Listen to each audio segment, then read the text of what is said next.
So very frequently, one thing we do in class is practice holding and hitting someone. So grabbing them in some way by the clothing, by the hair, by the head, by the back of the head, and hitting them at the same time. This is very primitive, very natural thing to do, quite a simple thing to do. So most people can learn to do it in a couple of minutes. Untrained people are going to do it even in an emergency, right? So it's primitive and it's simple, but at the same time, there are some nuances to it. The one thing that I see most people get wrong, or not wrong, but they could do better, is that the active hand that's doing the holding is not actually doing anything. Most of the time, we're not really holding them to hold them in position to hit them. We know where they are just by grabbing them and just touching them in some way. We can just hit them. We can see them.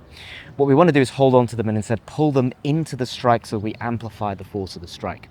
A lot of the time when people are holding and hitting, what's happening is that the holding hand does nothing. So they grab hold of someone and they're just there, and the hand is completely static. They're just holding on to the target. They need to engage that front hand as they're actually hitting the target, but they don't. One of the ways that I found that I can work around this, and one of the ways I developed the habit of making sure that my holding hand was yanking on the target to create a collision effect when I was hitting, was to use a simple band.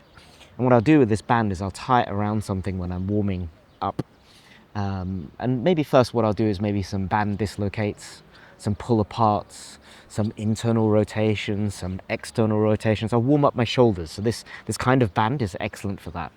But after I've warmed up my shoulders, what I like to do is tie the band onto a post and just practice that motion of pulling the band on my front side in whilst I'm rotating my body and striking with my back hand.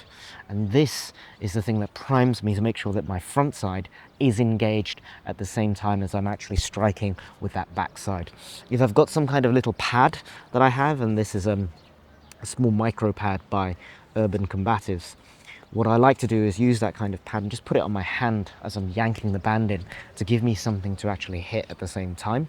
And that, again, primes me to always make sure that I pull the target in to the strike when I hold and hit. So grab a little band. You can get these from almost any sports shop. I teach in a sports shop, in a sports department store, so you can get one of these little bands for very cheap, and they're super useful for warming up and super useful for teaching you to hold and hit correctly.